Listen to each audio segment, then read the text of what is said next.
بسم اللہ الرحمن الرحیم۔ حضرت یہودی اس بات پر فخر کیا کرتے تھے کہ وہ موسیٰ علیہ السلام کی امت میں سے ہیں اور تورات ہماری کتاب ہے۔ اسی بنا پر وہ کہتے تھے کہ ہم اللہ کے دوست ہیں، اللہ کے اولیاء ہیں، بلکہ اللہ کے پیارے ہیں۔ نحن ابناء اللہ واحباؤہ، ہم اللہ کے بیٹے ہیں اور اللہ کے پیارے ہیں۔ نہ صرف یہ کہ دوست، بلکہ اپنے آپ کو اللہ کا بیٹا قرار دیا اور اپنے آپ کو اللہ کا پیارا قرار دیا۔ ابناء ابن ان کی جمع اور احبا حبیب ان کی جمع۔ یہودی کیا کہتے تھے؟ نحن ابناء اللہ واحباؤہ، کہ بے شک ہم اللہ کے بیٹے ہیں اور اس کے پیارے ہیں۔ اسی طرح ان کا ایک دعویٰ اور بھی قرآن میں مذکور ہے، وقالوا لن يدخل الجنۃ الا من کان ہودا، کہ جنت میں صرف یہودی جائیں گے، او نصارہ۔ یہ دعویٰ عیسائیوں کی بھی تھا، وہ کہتے صرف عیسائی جائیں گے۔ یہودی کہتے تھے صرف یہودی جائیں گے، اور عیسائی کیا کہتے صرف عیسائی جائیں گے۔ یہ ان کا دعویٰ یہودیوں کا، اپنے آپ کو اللہ کا پیارا سمجھتے، اسی بنا پر کبر کا اور نخوت کا شکار تھے، اور ان کی توقع یہی تھی کہ آخری نبی ہم میں سے ہوگا، ہم عالم فاضل، ہمارے پاس علم کی فراوانی۔ مگر جب آخری نبی عرب سے آیا تو اس سے ان کا جو حسد تھا وہ جاگ اٹھا۔ وہ نبی کی حقانیت کو جانتے تھے، ایمان نہیں لائے اس تکبر کی بنا پر اور اس حسد کی بنا پر۔ یعرفونہ کما یعرفون ابناءہم، کہ وہ محمد مصطفیٰ علیہ السلام کی صداقت کو اس طرح جانتے تھے جیسے اپنی اولاد کو جانتے ہیں، جیسے ایک باپ اپنے بیٹوں کو جانتا ہے، اس طرح یہودی محمد مصطفیٰ علیہ السلام کی رسالت کی سچائی کو جانتے تھے کہ آپ ہی اللہ کے سچے نبی، جس کا تورات میں ذکر، جس کا انجیل میں ذکر، وہ نبی آپ ہی ہیں۔ جانتے تھے، مانتے تھے، مگر بربنائے کبر اسلام قبول نہیں کیا، آپ کی اطاعت قبول نہیں کی اور آپ کی غلامی قبول نہیں کی۔ تو یہ تکبر جو ہے، یہ علم کی راہ میں سب سے بڑی رکاوٹ۔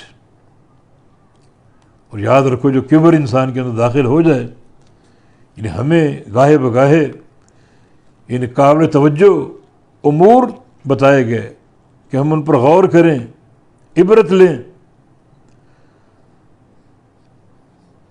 تو یہودی بربنائے کبر اللہ کے نبی پر ایمان نہ لائے اور آپ کی نبوت کو تسلیم نہ کیا، تو کبر کے اگر آثار ہمارے اندر ہوں گے تو یہ تباہ کن ہوں گے۔ ان کا بڑا بھیانک انجام ہے۔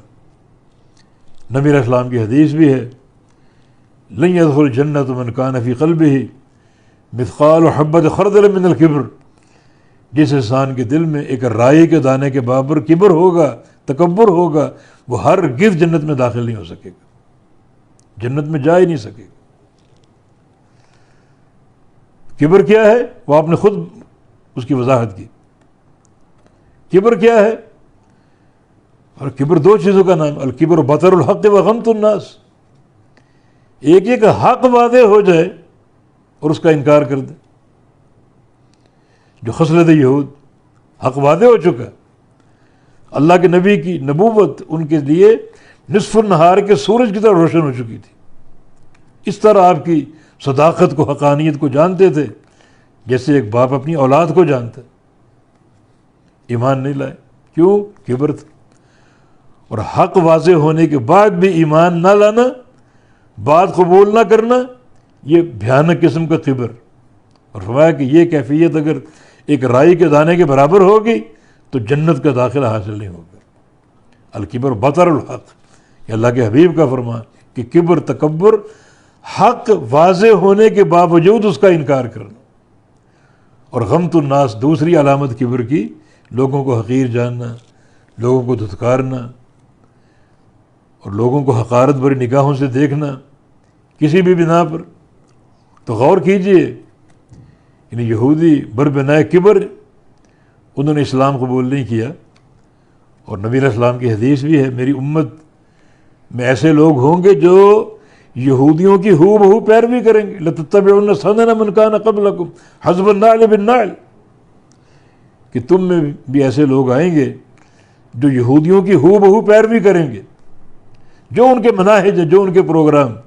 اس امت میں بھی لوگ ان مناہج کو قبول کریں گے. تو ان کا ایک منہج, یعنی اللہ کے نبی کو جانتے ہیں, آپ حق ہیں, مگر تکبر کی بنا پر آپ کی اطاعت قبول نہیں کی, کبر کی بنا پر قبول نہیں کی.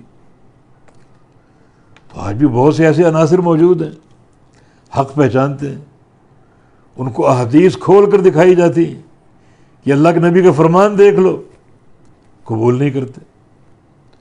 یا تو کبر ہے, یا ذاتی جو فرقے اس سے محبت, مذہب سے محبت, اس کو چھوڑنا گوارا نہیں, باپ دادا کی پیروی چھوڑنا گوارا نہیں. حدیث موجود ہے, قرآن کی آیت موجود ہے, پڑھ رہے ہیں, دیکھ رہے ہیں, اور قبول نہیں کرتے. یہ خصلت یہود اس امت میں بھی موجود ہے. تو بات تھوڑی دور نکل گئی. اللہ تعالیٰ یہودیوں سے مخاطب ہے, ان زعمتم, اگر تمہارا یہ زعم ہے, یہ خیال ہے, انکم اولیاء للہ, کہ بے شک تم ہو اللہ کے دوست, من دون الناس, لوگوں سے ہٹ کر, لوگوں کے سے ہٹ کر, یہ لوگ باقی کوئی اللہ کا دوست نہیں, صرف تم اللہ کے دوست ہو, تمہارا یہ زعم ہے. اور اس طرح کے دعوے کرتے تھے, نحن ابناء اللہ واحباہ, ہم اللہ کی اولاد ہیں, ہم اللہ کے پیارے, نعوذ باللہ.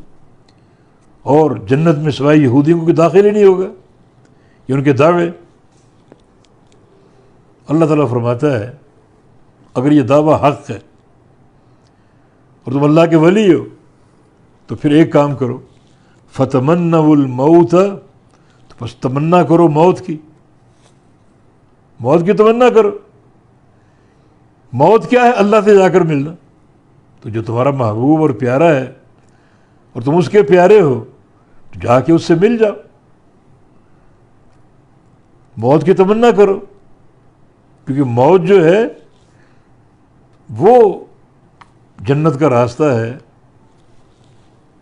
اور موت کی صورت میں بندہ اللہ سے جا کے ملتا ہے. تو فرمایا کہ فتمنوا الموت, بس تمنا کرو موت کی, کیونکہ مرنے کے بعد ہی اوپر جا سکتے. تو اگر اللہ کے پیارے ہو تو اپنے پیارے سے ملنے کی تمنا کرو. فتمنوا الموت, بس تمنا کرو موت کی.